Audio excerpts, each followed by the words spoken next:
Hi guys, this is Chad from the EPI shop. Today we're going to show you how to do a clutch install on a 2013 600 Indy SP.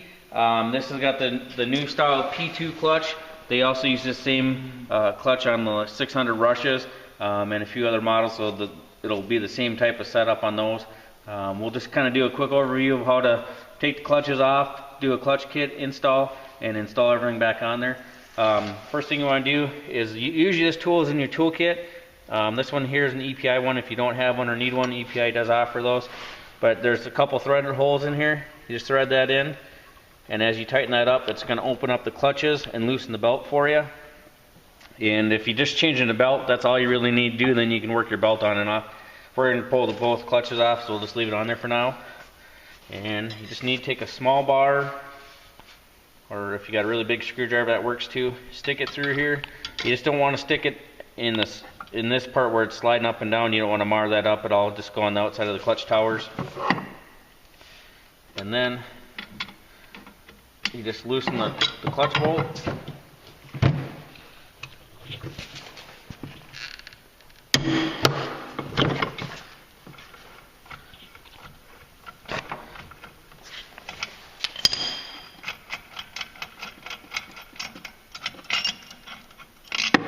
Pull it off, and then you'll take a clutch puller.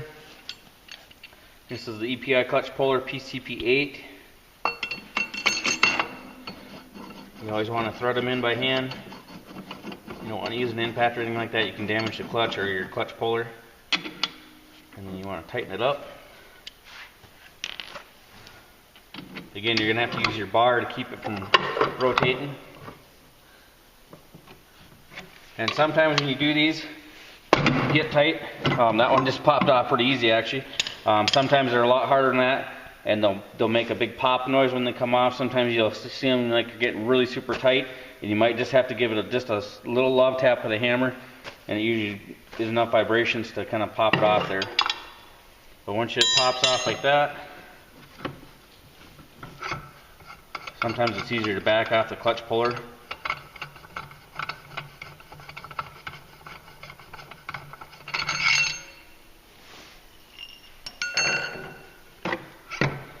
And then just gotta work it out of there.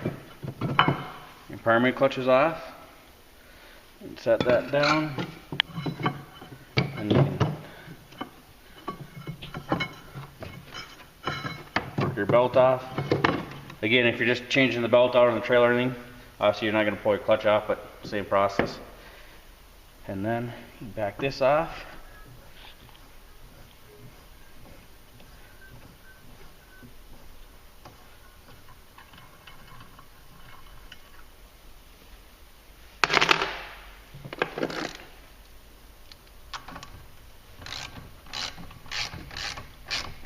And then just loosen this.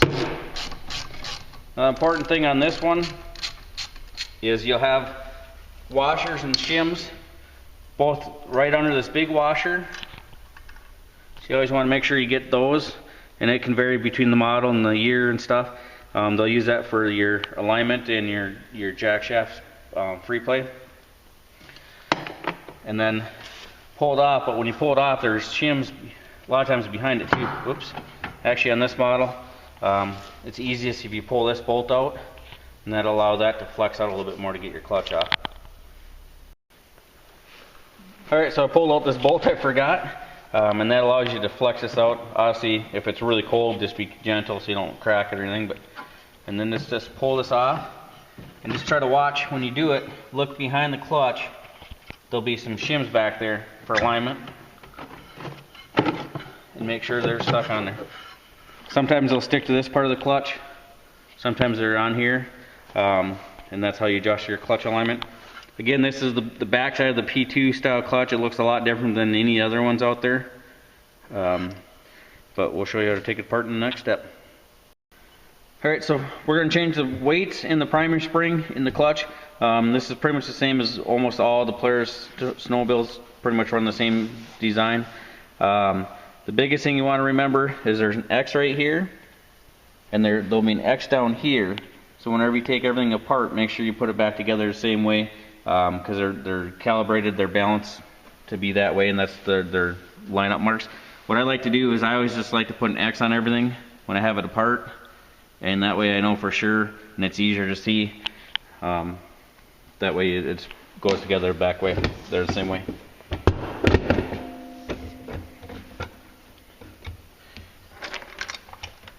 We're using a clutch press on this one. You don't actually need a clutch press. If you got somebody there to help you, you can compress it down and take out these bolts. We'll do it real quick here for the video for you.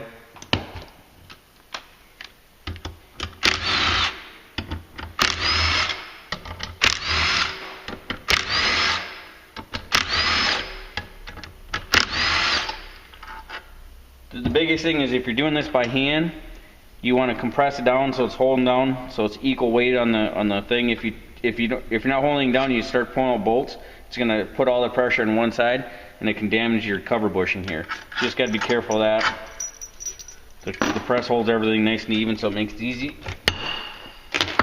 Just press it up. Here's your stock spring. That allows you to get in here to see the weights and work on those. And then it's just a matter of unbolting them like this, and then pull out your bolt pin, and then you got your weights. Alright, when you got your clutches apart, you want to do this with both clutches. We'll show you real fast on the primary what to do. With your spring and your cover plate off, you can work the clutch up and down nice and easy. The best thing you want to do, this is a brand new clutch, so it's pretty clean. But what you normally want to do is take an air hose, blow everything out real good first, blow out all this stuff, inspect everything, make sure it's all good. And then it's always good to clean your clutches, so what you'd want to do is start on the outside, go towards the center, and work your way all the way around, keep working around on both sides, clean up really good. Usually what you'll see on a worn clutch, it'll have black marks or a lot of belt dust buildup or corrosion. And it'll also get really shiny from like the belt glazing, from the belt getting hot and kind of melting onto the clutch and stuff. So when you scuff that up, you don't want to put any deep grooves in it. Like a Scotch-Brite works or a 3M pad, real light sandpaper, but just don't leave any deep grooves. Blow it out with an air hose and take like a brake cleaner, something that doesn't leave an oily film, on a clean rag and wipe it all down. And then make sure you blow out this part again too. But once you're done with that, then we can put everything back together. And so you just want to stick your weight in there. We're putting the EPI weight in, just like the other ones did, or came out.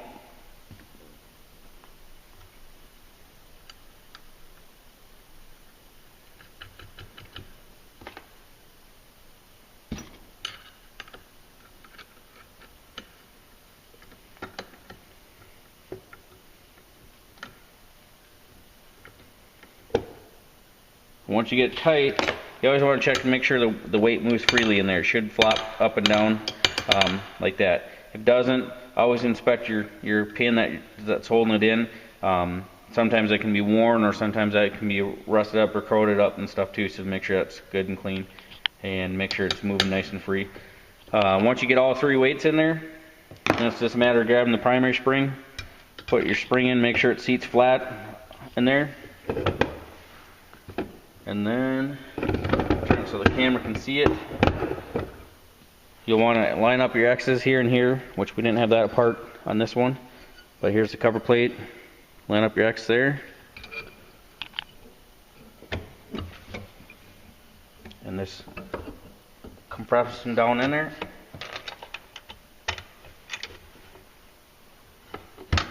Line up your bolt holes. And again, you want to do this kind of like you're doing a car tire. Just, tighten up the opposite sides and torque them to the factory specs.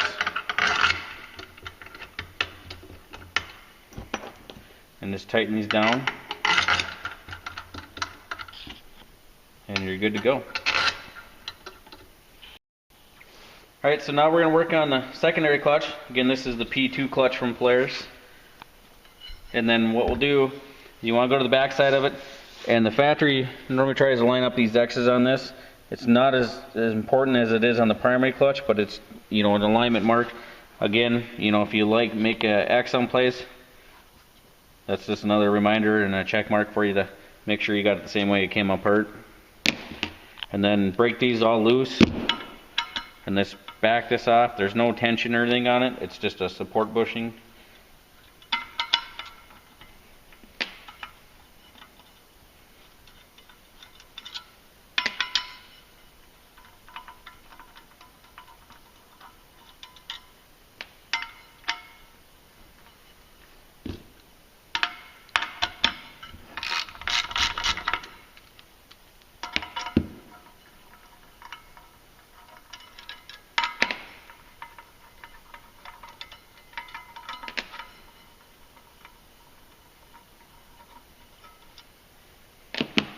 And then this just kind of pops off there. And there's just a bushing in there.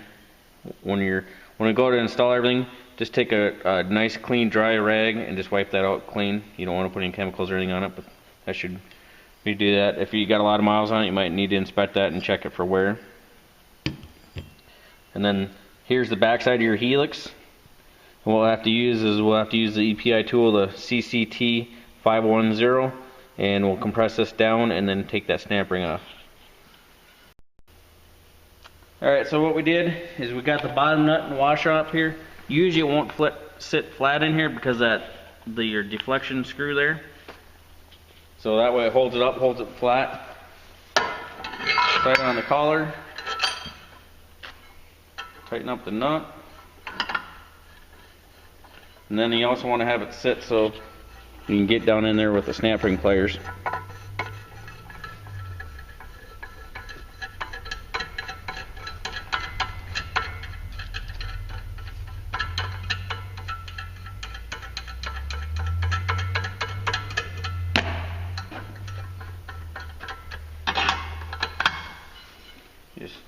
You don't have to go way tight. It's just a matter to get just a little bit, just to get the pressure off the snap ring. So once you get the snap ring loose, you just pop it up like that. Remember, there's a washer down there too. And then you just slowly back this off. It is under spring tension.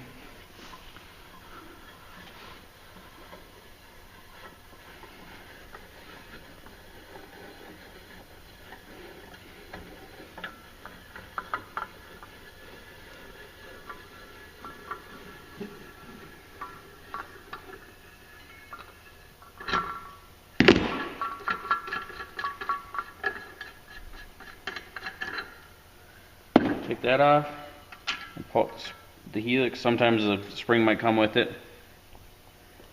Here's what your helix looks like. Make sure you hang on to this. Sometimes it might be stuck in the helix also. Just pull that off. Pull out your spring. One thing you'll notice on these springs from the factory, it'll be flat on one end and it'll have a tab in the other. On our EPI clutch kits, ours will have a flat end on both sides. It's not a preloaded spring, so we just found that we can get by without having that tab on there and it still works great. And you'll see down in there, there's a metal cup. Also inspect your rollers and make sure they're good and round, there's no flat spots or cracks in them, and that they can turn freely.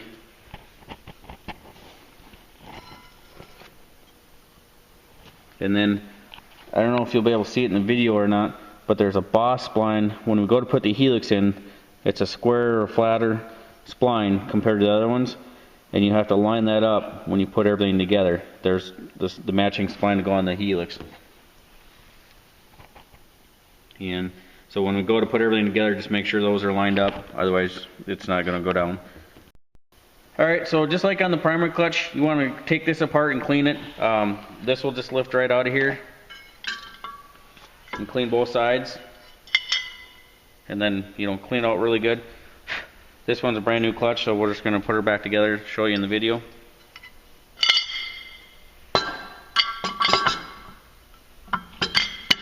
Slow that back down, make sure your metal seats are down in there. Then what you want to do is put your spring in, make sure it's seated flat in the metal cup. Put down your plastic shim, make sure that seats down on there, and then the helix. And the best thing to do is remember on the helix, try to find that boss spline on there, and then that'll show you where to do it. And just kind of eyeball it up and get as close as you can, so when you're going down here with spring tension, you're not fighting it as bad. Another thing you can kind of do, which is hard to see and probably won't be able to see in the video, a lot of times we'll take and make an X. If you got a paint marker or something, that works good too. But or not an X, but draw a line up and down where the boss spline is. That way you can follow it down with your helix.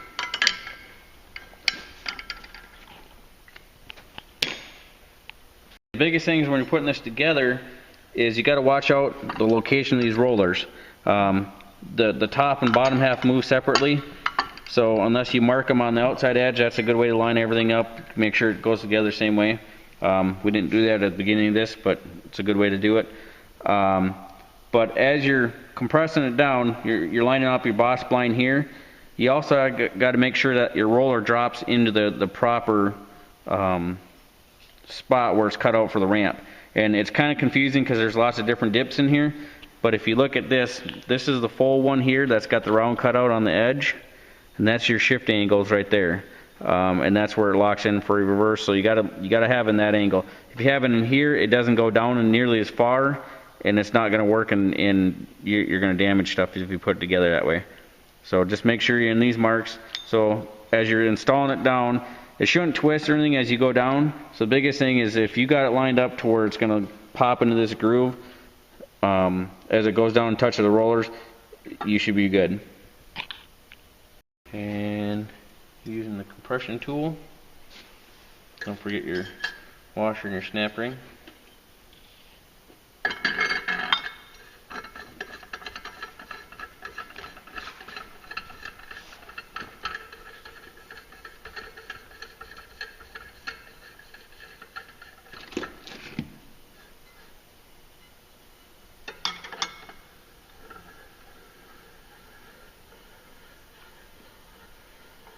And it gets harder to see in here, but you just gotta make sure that your splines are lined up. You don't want to force it on there. If it's not gonna go, it should slide on pretty easy.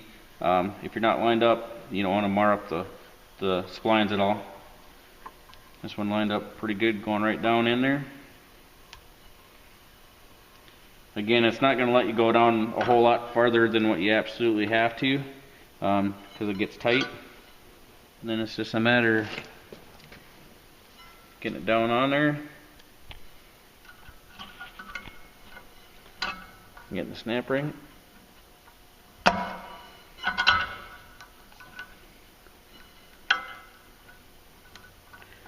Sometimes they're a pretty tight fit, and it might be easier to take a screwdriver and seat it down in there, but I like to spin it to make sure it's in the groove all the way around.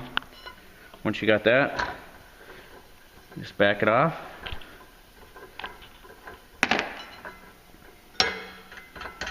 And you're good to go.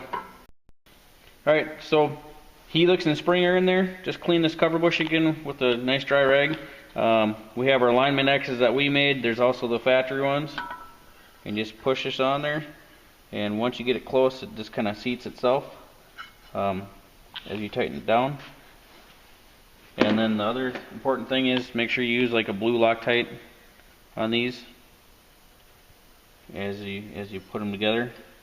And being that there is a bushing in there, you don't want to crank down one side more than the other one. You want to keep them straight in there.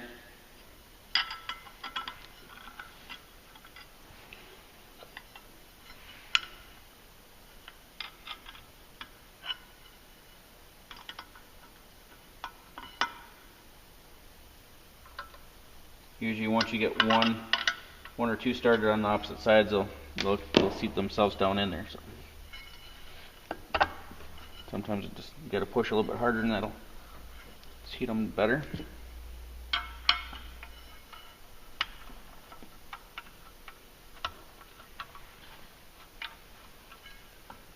And again, just want to repeat that process for the other bolts and put her back together. Alright, so the clutch is all 100% back together. Just slide it on the shaft. Again, making sure that if you did remove any of those shims on the back, that you put those back on. And make sure it goes on all the way. Sometimes it likes to get kind of caught up. There you go. Make sure you got all your washers and everything, there's a little spacer and everything here.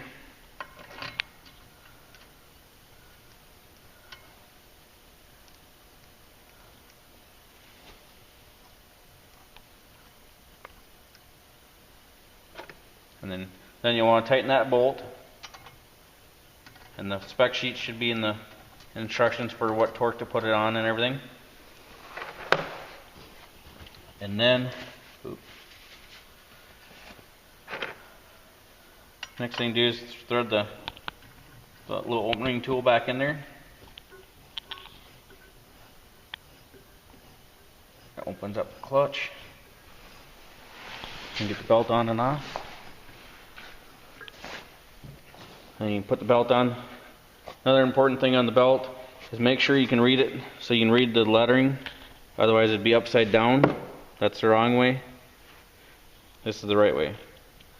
The other important thing is, if for some reason if your belt was on wrong or backwards for whatever reason and you take it off, when you do put it on, you want to put your belt back on however it came off. Obviously, you want it going the right way if you can, but and then just kind of work that back onto the clutch. If your sled kind of older and dirtier and got a lot of miles on it, might have dirt and grease and everything, just make sure you're not getting that on the belt, because it's just going to cause you issues with belt slippage and things like that. And then the primaries here, just kind of work that around the belt. And you work that on the crankshaft. Still on your clutch bolt and the washers.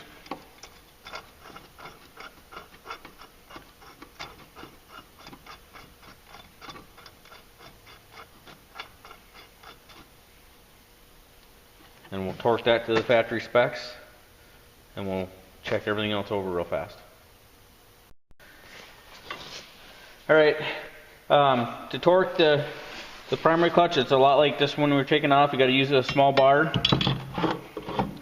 and then just got to use the bar will keep it from rotating.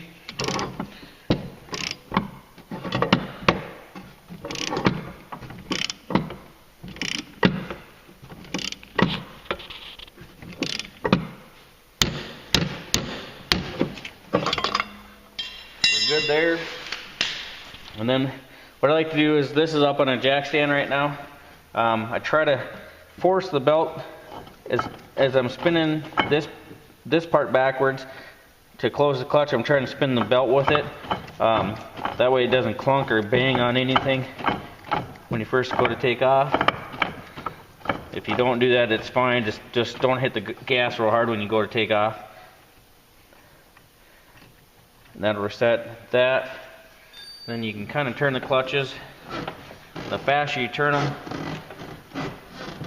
if you got everything torqued on, you check your alignment, everything's good. You can actually run it, and then check your belt deflection. This is actually a little bit on the loose side.